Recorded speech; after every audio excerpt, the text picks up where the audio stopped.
Você perguntaria, por que o Filho de Deus teve que se tornar humano? João, no capítulo 1, versos de número 14, diz que o Verbo se fez carne e habitou entre nós.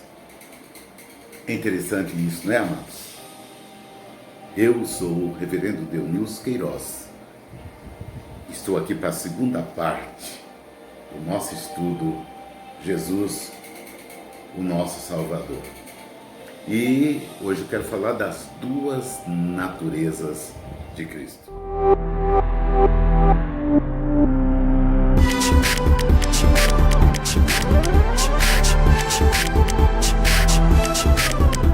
Você já se perguntou qual a necessidade das duas naturezas de Jesus?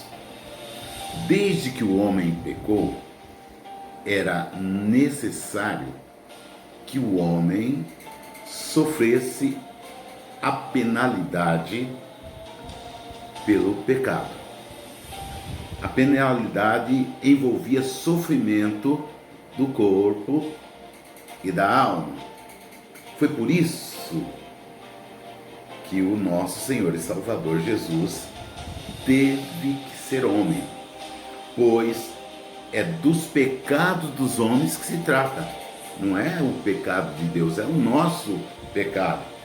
Se o eterno Filho de Deus queria salvar o homem, ele teria que encarnar-se na humanidade. Mas ao mesmo tempo ele teria que ser homem sem pecado, pois se não fosse, teria de dar conta dos seus próprios pecados. E Jesus viveu sem pecar. Quando você vai no texto de Hebreus, capítulo 4, versos 15, você vai entender isso. E também 1 Pedro, capítulo 2, versos 22. Então, é por isso também que lá em Filipenses 2,5, quando o apóstolo Paulo fala: tende em vós o mesmo sentimento que houve também em Cristo Jesus, e ele, sendo Deus, não julgou com usurpação ser igual a Deus, mas antes a si mesmo se esvaziou, tornando-se semelhante aos homens, sendo reconhecido em figura humana. Então, por isso que é importante que você entenda o porquê o Filho de Deus teve que se tornar homem. Então, entenda isso. O pecado era nosso, humano, ser humano, criatura feita pelas mãos de Deus. Era nós que teríamos que pagar. Então foi necessário que o Filho de Deus se fizesse ser humano para cobrir os nossos pecados. Amém?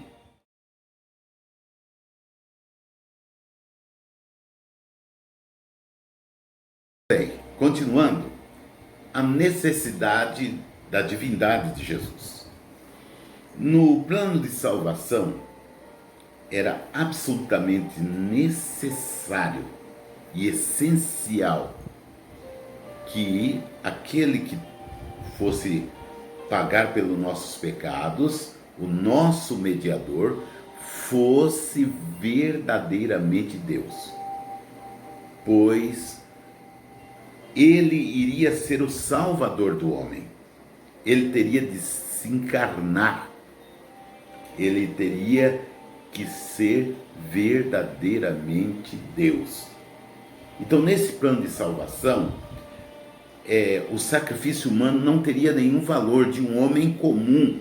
Então foi necessário que ele apresentasse a um sacrifício de valor infinito, que prestasse perfeita obediência a Deus, a lei, e que pudesse sofrer sobre ele a ira de Deus, a ira redentora. O homem, com a sua vida arruinada, não pode cumprir isso por causa do seu pecado, nem pode prestar perfeita obediência a Deus, porque a sua vida está arruinada. A sua vida não está totalmente degenerada pelo pecado. Ou seja, a vida do homem está arruinada pelo caminho do pecado. E ele não pode provar, e ele não pode provocar salvação e livramento a ninguém. Por isso Jesus teve que ser homem perfeito e ao mesmo tempo ser Deus. Entenda isso, meu querido, que somente um homem poderia carregar o peso dos pecados, mas esse homem, ele deveria ser perfeito, porque o pecado era passível de morte, para provocar salvação e livramento, salvar o homem de si mesmo, e nós não podemos nos salvar de nós mesmos. Então, por isso que eu quero que você entenda que o único intercessor entre Deus e o homem é Jesus Cristo, o homem. É Ele que pagou o preço de todo o pecado. É Ele que se pôs à disposição de Deus para cumprir essa meta para a salvação dos nossos pecados. Às vezes você tem visto muitas pessoas querendo dizer que ela foi a Jesus. Há muitos mitos aí colocando assim, de pessoas falando que Jesus está chorando por causa de você, que Jesus está sofrendo por causa de você. Não, tudo que Jesus precisava pagar por nós, Ele já pagou lá na cruz do Calvário. Agora Ele é Senhor, Ele é Salvador. Importa que através dEle sejamos salvos. Nós não podemos ser salvos através da religião, nós não podemos ser salvos através de prática de boas obras. Nós podemos ser salvos unicamente pela pessoa de Cristo, porque foi Ele que pagou por nossos pecados lá na cruz do Calvário. Não há um caminho que não seja por Jesus. Ele disse: eu sou o caminho, a verdade e a vida, e ninguém vem ao Pai senão por mim. Está em João capítulo 14, versos de número 6. Por isso, meu querido, entenda o que eu estou dizendo para você nesse dia, nesta pequena parte de Jesus, o nosso Salvador.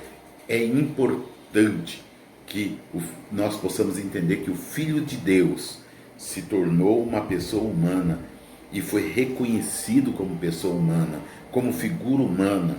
E Jesus teve um objetivo, e o objetivo dele foi a salvação da humanidade pela cruz do Calvário.